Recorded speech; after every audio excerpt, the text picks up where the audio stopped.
Hello guys, my name is Anna and I'm from Ukraine and I love my country a lot. And on my channel I share my emotions about the everyday life in Ukraine during this full-scale Russian invasion, about my feelings towards the history, culture and language of my country, and my feelings towards Russian Putin's regime that stopped normality in Ukraine until we finally win this war. If you're new to the channel, please subscribe because the world needs to know more about Ukraine and I'm doing my best to make it useful and interesting.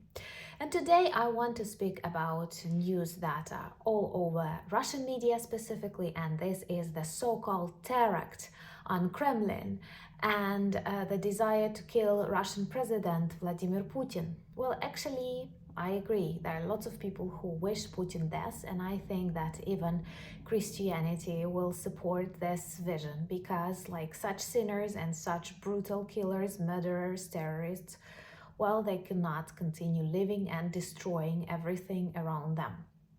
So what actually happened?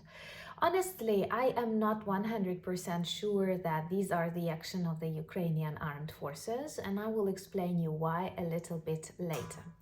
But it all began with the report that two drones were flying above Kremlin, the residence of Russian org president, and were trying to blow up the residence and as a result kill a leader of Russian people, because he is a leader of the vision of the world.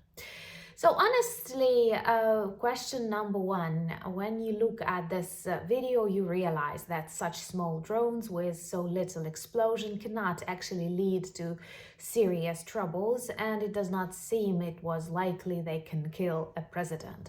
But they were talking everywhere. To remind Russians what a true terror is, I invite them to watch some videos from Dnipro or Uman, where houses were destroyed and lots of families, including children, were killed by Russian missiles that were targeted not only by Putin, but other Russian people, someone's husbands, brothers, friends, and so on. Or they can check, for example, a terror in Kramatorsk, in a railway station, or in a trading center. There are lots of examples, unfortunately, that Ukraine can demonstrate them and actually show what true terrorism is, because that's what Russians do to us daily. What we see on the videos with drones about Kremlin is more like a funny story, but it has some positive things. If it is prepared and realized by Ukrainians, then of course it's good because it's symbolic. It demonstrates that we can reach the heart of Moscow swamps, Kremlin, and it makes them vulnerable and maybe undermines this respect to the strength of Putin in Russian depressing society. Another thing that makes me think that still it is not a Ukrainian operation is how actively they discuss it everywhere, and I don't see any logical result of these actions that can bring us like anything. If it were a nuclear tactic bomb above Kremlin, then maybe it would be more interesting and dangerous for Putin. But here we have this panic all around Russian society, and maybe they try to distract the attention of their population. I'm not going to call them society, of their population, from the absence of huge celebrations, very traditional celebrations of the 9th of May, which is considered the victory day in Russia. And I think they've lost a lot of soldiers, they've lost a lot of weapons, tanks, and they don't have anything to show the people, to demonstrate the victories of Russian army. That's why this parade is totally unnecessary. Not many leaders will come. That's why they perhaps will use this news to say that it's super dangerous in Russia because like Kiev regime wants to kill President Putin. By the way, this phrase Kiev regime is very popular in Russian media, and they try to use it demonstrating that our government, our president is not legitimate because Yanukovych, who was a set by Putin figure, pro-Russian figure, president who escaped Ukraine in the result of Maidan revolution of dignity, they try to demonstrate that he is legitimate and Zelensky is not, which is of course not true, because we had lots of elections which prove the choice of people. And by the way, all the surveys supporting the direction of the country and the direction of this war demonstrate that Ukrainians are united as never before.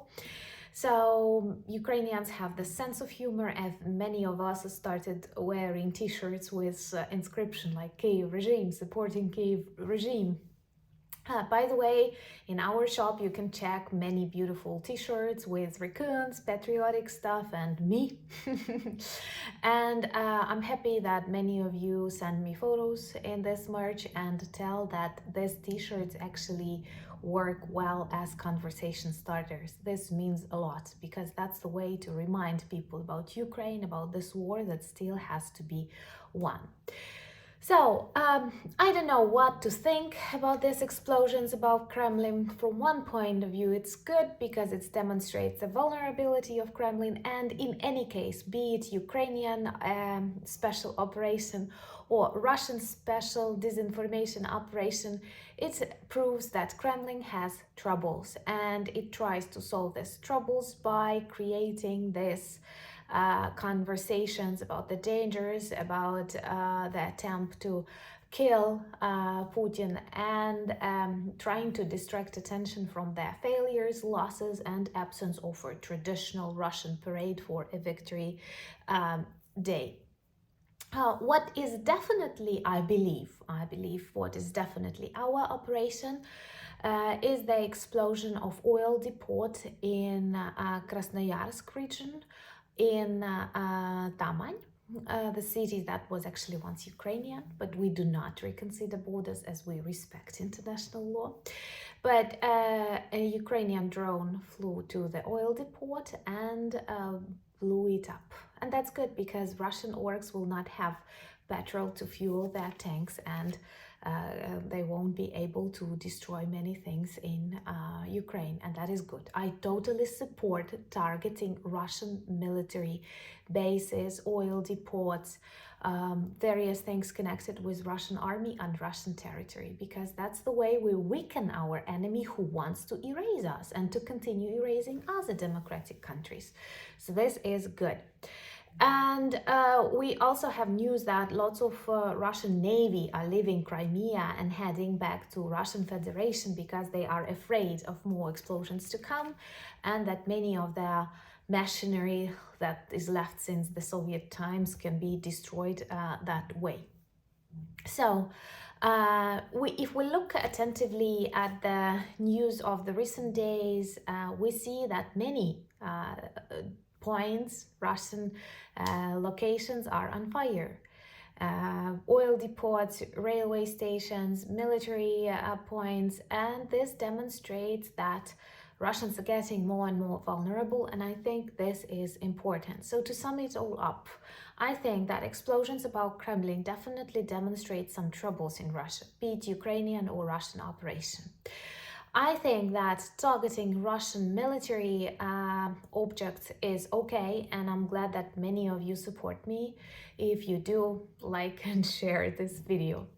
And that's not about civil places or people or children. Ukrainians will never do that. You don't have to worry, because we don't want to turn into orcs, and there are lots of our moral internal values that will not let us do it, the same as you in your beautiful countries and your beautiful cultures would not like doing that.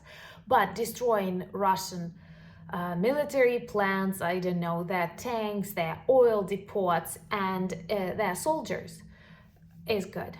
And I actually think that an everyday excuse that is universal is a question: what are they doing on the territory of Ukraine? As soon as they disappear from the territory of Ukraine and forget the way to our borders, they all continue living normal life, if it's possible to live normal life in Russia, you know. So let me know, what do you think about the explosions above Kremlin? It's interesting for me how your media demonstrates that, and maybe soon we will know more Was it a Ukrainian military operation or a Russian disinformation operation? Let me know, what do you think? If you're new to the channel, please subscribe, and I will do my best to introduce you to Ukraine. And there are lots of beautiful things you have to learn, but there are also lots of difficult things that we have to know during this war. Thank you so much for buying me coffees and becoming my patrons. It's an honor to be a part of your daily routine. I think that maybe this Saturday we can have a live stream if you don't mind. Let me know what your thoughts about that. Subscribe to my Twitter, Instagram, join my Discord community, and of course visit our shop. Remember that all the purchases support our channel and Ukrainian armed forces. But most importantly, think about Ukraine, pray for Ukraine, and talk about Ukraine with those people who can make the difference. And I believe that all of us can make the difference. Slava Ukraini!